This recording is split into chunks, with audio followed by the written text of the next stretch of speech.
Good evening. Because we want to honor your time, we're going to go ahead and get started if you don't mind. It's a little bit after 6. My name is Stockton Whitten, and I have the honor of being the Brevard County manager.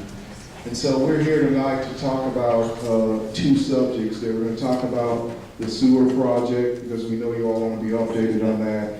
And we're going to talk about the lagoon plan. And so I'm just up here very quickly to introduce staff and some of the subject matter experts that are in the building with us tonight. And then I'll turn it over very quickly to Chairman Barfield, and he'll have some opening comments. For county staff, actually let me recognize both the Satellite Beach City Manager and the Indian Harbor Beach City Manager, Courtney Barker and Mark Ryan. So let me do that, and Commissioner Barfield will introduce the elected officials here. So for the utility presentation, which is again about the sewer project, we have the utilities director, Jim Helmer. He's over there in the gray shirt. And then supporting him will be Mark Regan.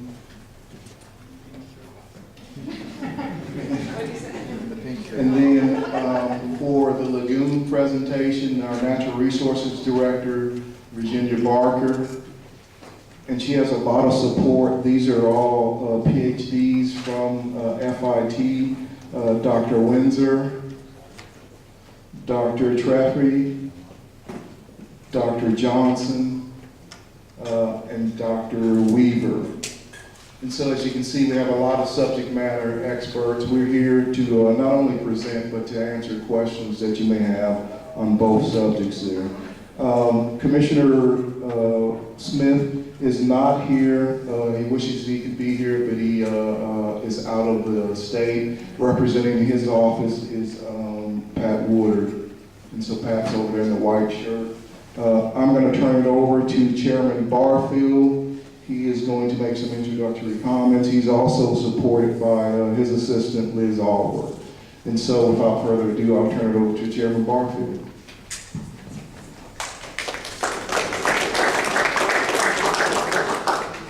Thank you. It's great to have all y'all here. It started out being one subject, but we have 2 different subjects to discuss tonight. And just want you to know that we're doing everything we can here locally with the sewage treatment area, the sewer area, but also the Indian River Lagoon. And I'd like to recognize some of the elected officials here, Mayor Frank Catino, and also Stu Glass, who's the president of the Space Coast League of Cities. He's also the Indian Atlantic County City Council member. Mr. Chairman? Yeah. Councilmember Jim Nolan. Oh, okay, Jim Nolan, I'm sorry. Anybody else? Any elected officials? Okay, well, to get this started, first part is we will talk about the situation with the sewer. And the other thing we'll talk about is the lagoon. And this is, I have to be clear, we are not here to campaign or to discuss anything else like a campaign on the lagoon. We will be giving you facts and to give you all answers to questions you all may have. So with that, I'd like to turn it over to Jim Elmer, the Utilities Director. Thank you. I'm going to go through some slides here fairly quickly, I think, because we've got a lot to cover tonight. But I need to click.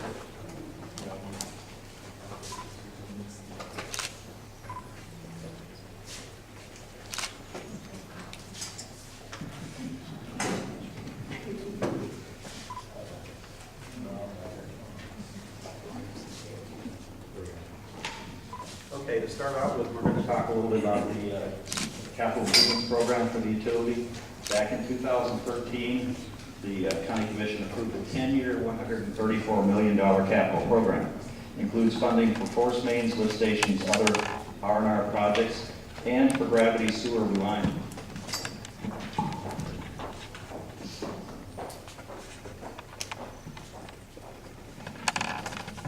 Many of our gravity mains are being relined as part of the CIP, And this picture that you see was from TVing one of our gravity lines, and you'll notice that the water is coming into the line. We've heard a lot of talk about old leaky sewer lines recently, and they actually leak in because of the groundwater pressure and so forth. So our problem is when it rains, we get a lot of water, it actually, it taxes our system and our treatment plant by having water come into the system. The force mains that we've talked about, as you know, leaking, we find out pretty fast with the pressure that they're under, that they're leaking, and we can deal with them pretty quickly.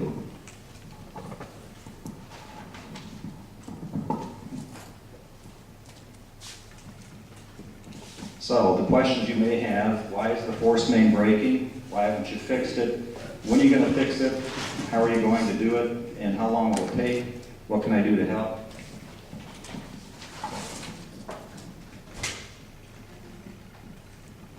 So the force main in question, the problematic force main, has both 20 and 24 inch.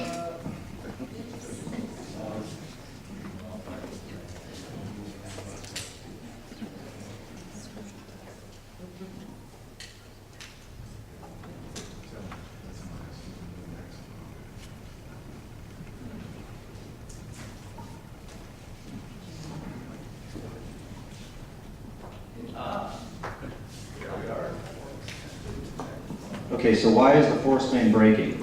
You've got 20 and 24 inch diameter PVC pipe in this 1.1 mile stretch of the line.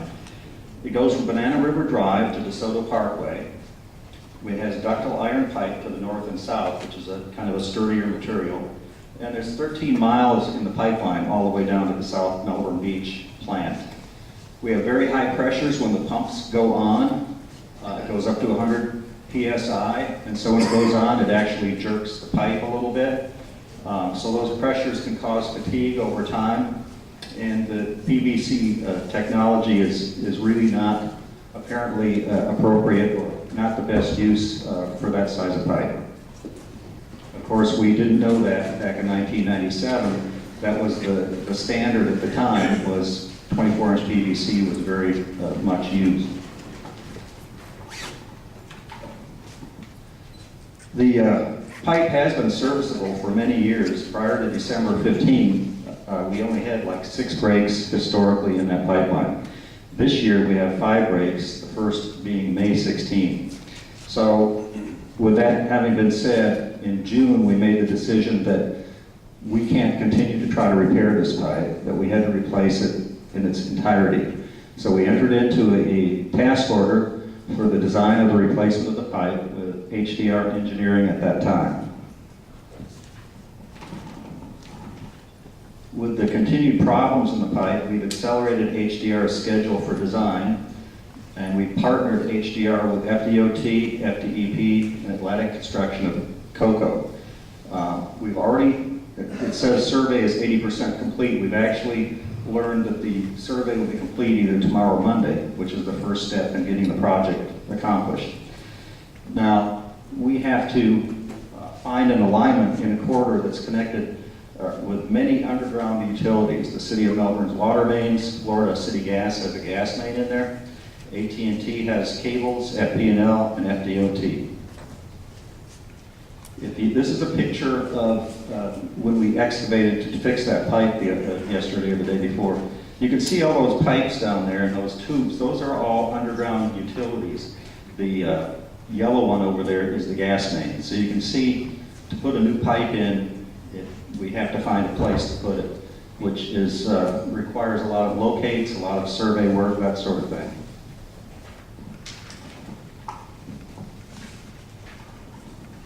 Big question, what are we going to do? We're going to construct in 2 phases. We plan on doing phase 1 first, which is from Banana River Drive to Inwood Lane. Phase 2 will come later, and that's from Inwood Lane down to DeSoto Parkway. So what we have to do now is we have to finish our survey. We have to map all of the utilities, all those pipes that you see. We've got to locate them all the way through the 1.1 mile section of pipe. We will be contracting for the construction with Atlantic Construction. They will start ordering materials, start construction. The estimated start of phase 1, we hope to start on that by December of 16, and we'd like to finish it by March of 17.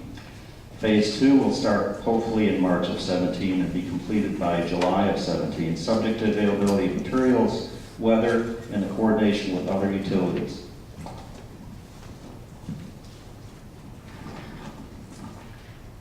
What can I do to help? We hope you'll be patient.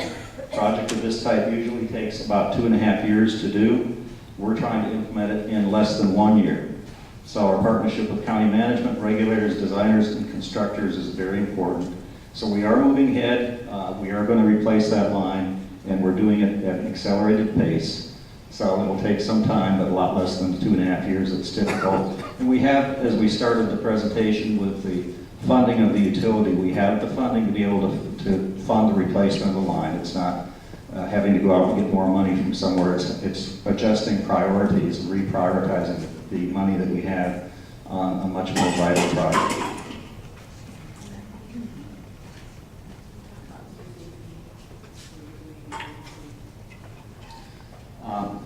We will be doing some emergency requests of the Board of County Commissioners to allow us to move forward without going through the typical lengthy bidding process. Atlantic Development has already been approved as one of our underground construction companies by the board in the past, so they're ready to go. They're the company that comes in and fixes our problems when we have these breaks, and they're very good about getting in there quick.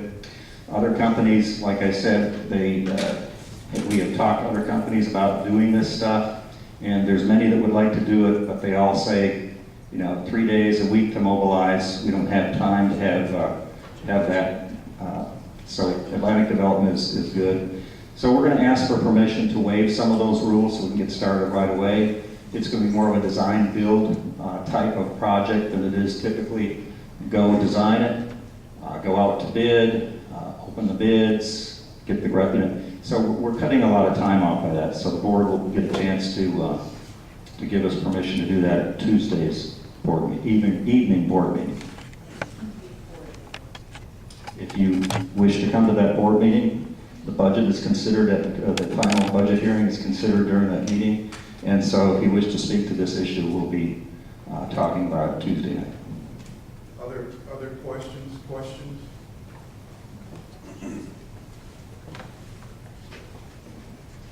Yes, did you look into putting a smaller pipe or a sleeve through the existing pipe? Was that one of your options? I don't believe it was. I'll ask Mark Regan, our engineering manager. Yeah, so the question is whether we looked at putting a smaller diameter pipe within the pipe that's already there. And the answer to that question is no, that wouldn't work because we need that large diameter to carry that flow. One of the reasons why the pressures are so high in that pipe is because of its diameter. The pressure is caused by you can only push so much water through the pipe. So the 24-inch diameter pipe can only accommodate 6,000 gallons per minute. So we run at that rate every day. So going to a smaller diameter would just raise the pressure. It would increase the head loss in that pipe. We'd have to put bigger pumps. It just, it's a good idea, but in this situation, it just won't work because that's a main trunk line. But it's a good idea, and it's worked in other locations, but for this particular one, it's just not going to help us. Thank you. You're welcome. There was a lot of sewage spilled into specifically the oars and paddle area. And there were signs put up, no swimming, no fishing, but yet the crew kids were allowed to go out there. And then today we were made aware that everything's okay, it's been tested. So my question is, who tested it, and where can I see the actual test results? I believe, I'm not sure if it's Natural Resources who does the testing, but we have it tested by a private party, and they come back and tell us if it's under 400 parts per million, it's safe. That test today came in at 130 parts, so it's well below the threshold. So I think at that time they removed all the signs and allowed people in. I don't know what time of day that was. So where do they go? I mean, it just goes to the bottom? It does a natural process. Mark, you're I tried. The question is, where did the contamination go, or where did the pollutants go? Well, wastewater treatment is, at the treatment plant, we use natural processes. The same processes nature uses, we just accelerate them. We add air, we provide filtration, etc. But nature has a way of dealing with these kind of pollutants or contaminants in her own way. So it's just a matter of dilution, the sunlight, aeration, the dissolved oxygen in the water, and a combination of those factors. So it naturally attenuates, it's a natural product, and it naturally attenuates with time. The wastewater treatment plant is designed to speed up that process. But where did it go? It just returned to nature, as far as I know. I would guess that the Save Lagoon money is not funding this project, being that it is a pipe. And how long do you expect this pipe that you're putting in to last? Well, the new pipe, which will be deckle iron, I think will probably last more than 50 years, we would hope. So it's a much sturdier material. It should last a long, long time. And you're right, the money that's going to be paying for this pipe comes out of the utility funds, not the Save the Lagoon funds. Are there other pipes with this problem, or is this the only one? We have other pipes with less problems, but that are problematic that we're going to be looking at also. There's another section of PVC pipe that will need to be replaced also. It doesn't have the same difficulties as this stretch. But. Hi, there's an article in Florida Today magazine, or newspaper, that says that this bacteria can become resistant to all antibiotics. It's caused by periodic spills of sewage going into waterways. This bacteria is resistant to even the last resort antibiotic. And they found it in other places where sewage was spilled into the waterway. They found antibiotic-resistant bacteria in the dolphins, right in the Indian River Lagoon. And this University of South Florida, they're warning this area that this can happen here. Not only is it resistant to all the antibiotics, it can spread that resistance to other bacteria. So being that dire of a situation, one thing I wanted to ask was, which I'd already emailed before, but why did the notice go out so late? The emergency notice to restrict water use. I got, my home phone was 10:45, and my cell phone, it came at 11:15. It was 8:30 in the morning. There was sewage in the road. Why did it take so long to get that notice out? Well, first, I would have to tell you that I believe the process by which people are notified takes, I believe, a couple hours to get through the entire round of telephone messages. I'm not an expert in that area, but I believe it does take a couple hours. So that's why when we give you the good news at some point that it's okay, it's another 2 hours before the last person gets the word. But this was initiated at 9:52. It started. It was 2 hours after the sewage was in the road. I would just ask that maybe somehow you people can speed that up. Because in 2 hours, the amount of sewage that still went into the system, that's a big part of the reason that you end up with the backup where you have to spill it somewhere. Well, once the spill starts, we have to get Atlantic Development and our staff in there to dig and find out what the problem is. And that can take, as far as finding out what the problem is, it can take many hours sometimes to get to that point. Because even if they've dug 5 feet in the ground, there becomes an issue of dewatering in order to be able to look at it and see what the issues are. So by the time we've identified what's got to be fixed, it can be a long time. And we've had some that were even worse as far as how deep they were. And I think when we talked about this today, the reverse notification system, we're actually going to a new system recognizing we do have some issues with that. So that system will be upgraded. And I think we'll also back up and talk about, I forget who asked the question about are there other pipes that have this same issue. And I think Jim needs to back up for a second and talk about the $134 million capital improvement over the 10 years. We've identified hundreds and hundreds of projects for the purposes of putting together that 2013 package. There are many pipelines, both water and sewer, both pressurized and non-pressurized, that we will be replacing during the 10-year period. This particular pipe takes the forefront because of the issues we've had with it, but we have other sections of pipe that have periodic breaks that will be the higher priority projects that we work on. But we have hundreds. We have pumping stations that are 40 or 50 years old.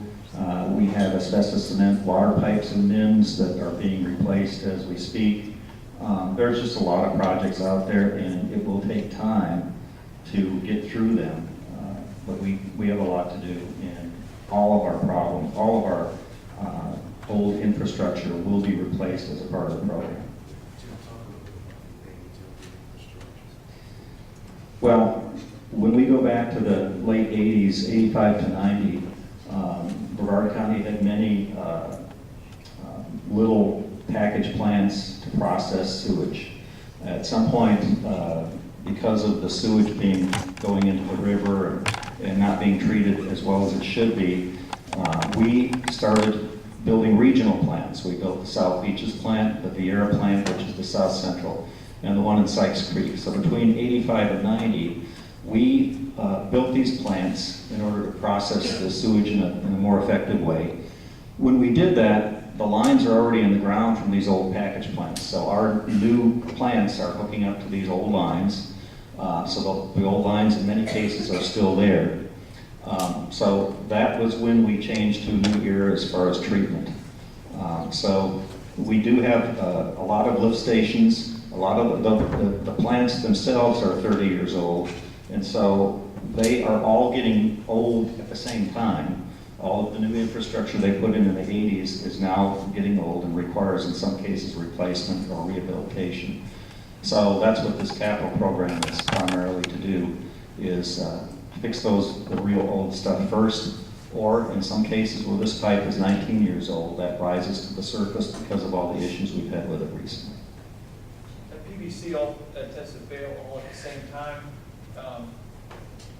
How many miles of that similar age PVC is in the ground? I guess that's what someone else was trying to ask. Do you know what that second section is? We talked about how long that is on the 13 mile.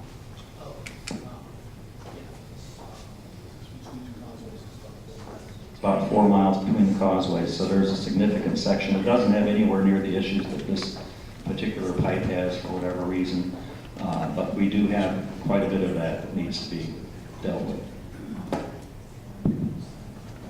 You said we had about 5 or 6 breaks already this year. So this latest one, I heard that there's about 2 million gallons of sewage that went into the river. So my question is, do you anticipate 5 or 6 more breaks until the new, system gets in? And if that's 5 or 6 times 2 million, are we looking at 10 million more gallons of sewage to go into the? I would say this: first of all, we say 5 or 6 breaks. You don't hear about all the breaks that happen that we were able to just repair without any significant problems. So we hope that most of the breaks are going to be repaired without this kind of an issue that we had this week. But if it continues to break, we may still have those kind of issues before we can get it replaced. So I hope we don't have any discharges. We try not to. I think we saved about over 600,000 gallons of sewage by trucking it. We had tanker trucks that were taking it from here and taking it over to the Vieira plant, not all the way to the plant, but the nearest manhole, so to speak. So we saved over 600,000 gallons from going in the river doing that. We're able to corral, I think, 18,000 gallons that was from the initial break by pumping it out of the swales and wherever it was sitting. So we try to limit that as much as we possibly can. We hate it worse than anybody else does, having to deal with the pipe breaks and the pumping into the. Yes. One follow-up. Did you have another? Yeah, just one quick. How is it paid for? Is that a special tax, when there's an It's emergency? paid out, it's paid by the ratepayers for the utilities. So the utility is funded only by people paying their water and sewer rates. And so, yeah, we pay it out of our fund. And of course, as we mentioned earlier, the rates are set to fund this capital program of 134 million. So some of the stuff has to move back when we have to move something up for higher priority purposes such as this. Okay, well, that was gonna be my second question, but part of that question is, how hard are we gonna be hit now that this is an unexpected repair? You mean Financially. you're not going to be hit at all because we already have money in the system that's been allocated for a capital program. What will happen is if we spend $1,600,000 to fix this pipe, we're going to take $1.6 million of other projects and push them back that aren't quite as high a priority. And we have to work within the money that's been authorized by the board. And so we will shift funds around, shift projects around, and make it happen. Okay, the second question has to do with notifications. The first time we were notified, it said from Pineda to O'Galley, South Patrick to A1A. This time, there were people that I'm aware of, like on Caribbean, that were not notified. So what part of our area does it really affect? Well, it affects all of the customers who are serviced by county sewer in this area. So if we're fortunate, and we're limited to how many people will get the message, because if your cell phone is not registered with the Emergency Operations Center, then you're not going to get that notification. What Stockton's talking about is rehabbing that system to make it more effective in the future. So hopefully it'll be better for us. But we don't get to everybody, and not everybody has. If you have a cell phone and not a landline, then you have to get online, go to the Emergency Operations website, and you can register your phone number so that you can get these kind of messages. So everything that gets put in the system while we've got it stopped so that we can have a dry pipe to fix, everything that goes in the system has either got to get in the tanker truck or it's got to be pumped down a canal. So that's the issue with trying not to use the Okay, but sewer my system. question is, because it is likely that we're going to get a notification before this whole project is over.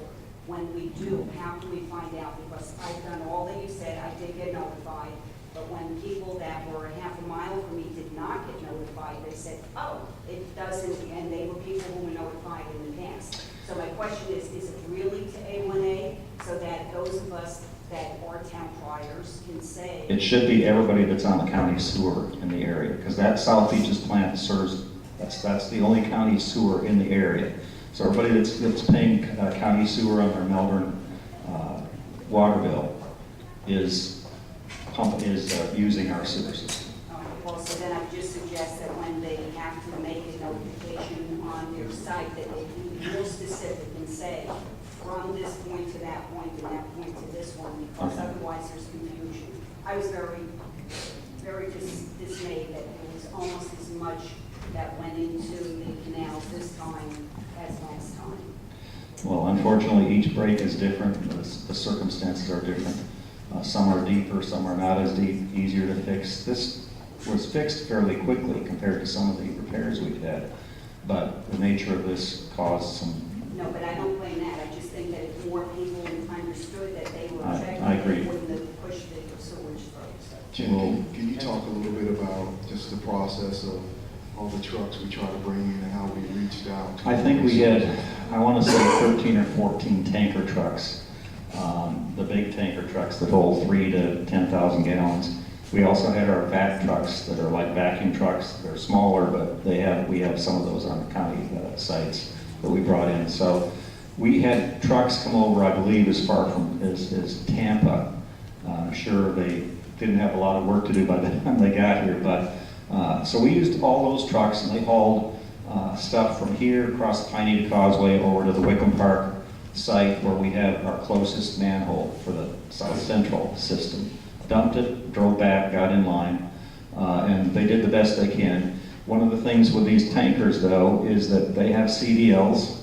They've been working all day cleaning septic tanks or whatever they do, and after a certain number of hours, they can't drive anymore. And so You use them as long as you can, but at some point in time, they can't work all night because of their CDL license. Yeah, and I think the point is that we tried everything we could to not discharge, reaching obviously outside of the county, getting as many trucks as we can. Let me ask you all, I'm trying to spread the questions around, and so if you have follow-up questions, we'll be happy to meet you out in the lobby, and get those questions, but I'm just trying to spread all the questions. I don't really have a question, more of a comment. These two ladies are really talking about two issues. Public health concern and also more timely and effective communication.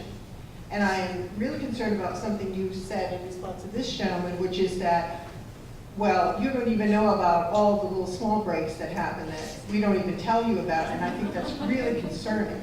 And I think all of us, the county should really take a strong knowledge that we desire effective and timely communication whenever there's a public health involvement.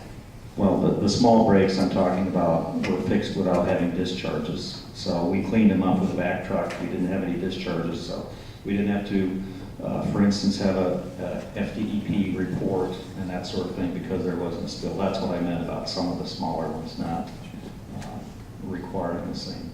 I had one other comment. It's really important. It's a great issue, and I'm sure you all know about it. And the department is they have collapsible tanks. You can set up, they'll hold like 50,000 gallons each tank. You can set it up in a parking lot anywhere. Pump the sewage in there. When the emergency is over, they can go back into the sewer system. I'm asking them to look into it. The supplier is in Sebastian. I talked to the salesman. I gave them the phone number. I really, please look into this. I know you don't want to spend the money, but, one of those tanks, one of those 50,000 tanks is like 17 double tanker trucks. Well, we did look at that, and we elected, at that point, we decided that we need to replace this entire pipe. So our finances are dedicated to doing that and getting it done. In the meantime, you may end up with that super bug in our water. Let me take this question here, Jim. I'll come to you later. First of all, thanks for your efforts in getting it stopped quickly and taking care of business. Secondly, you're going to be doing the project when the snowbirds are back. So traffic is backing up now. How are you going to, can you put out a notification? Because obviously, we have people from Satellite and Indian Harbor. Yes, we'll have maintenance of traffic taken care of, and there'll be notifications as to when they're going to begin. In advance, so people Yes. change their direction of travel or whatever. We will do that. Could you use a larger diameter pipe, or is that feasible? Well, I think the pipe is sized correctly for the flow that we have, and by doing the same diameter pipe, we also are meeting DEP's requirements without additional permitting and all that. So I think we're good with the pipe size. I have a question. Resource question. You're using the same company to fix the brakes as you're using to replace. And how does that scarce resource get out? How does this? I'm not sure. How do you do both things at once? Well, hopefully they won't be doing both things at once, but if they are in the process of building our new line and an emergency happens, they'll be pulled off of that project to fix the break that we have.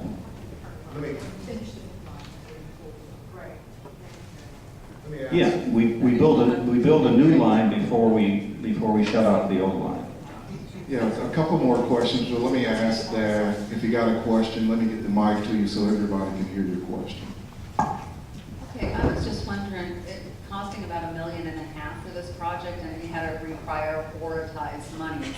That's a lot of money. I'm wondering, where is that money coming from, and what programs are either being cut or not getting the money? I mean, we don't have an extra $1.5 million laying around. Something's going to suffer when you take that kind of money away. We will be looking at the projects that... Are we that... paying too much in taxes to begin with? Well, this isn't taxes. This is the money you pay for your water and sewer service. But we will be looking at our CIP, and we will be, when we know what the numbers look like, whether it's $1.6 million or $2.1 million or whatever the number is, at that point in time, we're going to have to move some projects that we intended to do in the near future moving back to 2017, 18, 19.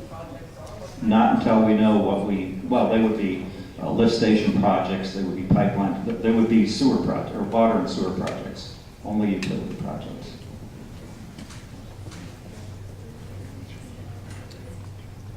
I think we're gonna, I don't know how long you guys anticipated being here, but we'll break. We'll answer utility questions out in the lobby, and then we'll let Virginia get to the lagoon presentation, if that's okay with everybody. So I have a question for you, building on her question earlier. What is the threshold level as far as gallonage for reporting to Florida Department of Environmental Protection? 1,000 gallons. Jim, the last thing, the other thing that I think Mark pointed out was the delay in finding how much you have and where it's at is the utility locates. And so you may have hit it earlier, but he wanted us to again clarify that. You also need to work with the utility companies, and I think you have them on the screen when you actually have a plan. Well, yeah, for each of those utilities that were in that hole that you saw, we've got to make sure we know where all of those lines are, whether we're digging to fix a break or whether we're digging to plan to put the new pipeline in. So that for the new pipe, that's part of the design and engineering process, is to locate where all of those pipes are and to decide the best path for us to put our new pipe where it will conflict with the least amount of other things that are already there. Was that break caused by the construction that was going on there? Not to my knowledge. It's like 5 or 6 feet underground, and it just looked like the pipe had been stressed, and it may have been the one more time that the pump came on that said that's it, and it blew apart. So thank you all for allowing us to come out and present and answer questions. Again, we'll be happy to answer any additional questions you may have. We're gonna, I think, probably take a 5 minute, let Virginia set up so she can do the lagoon presentation. Thank you very much.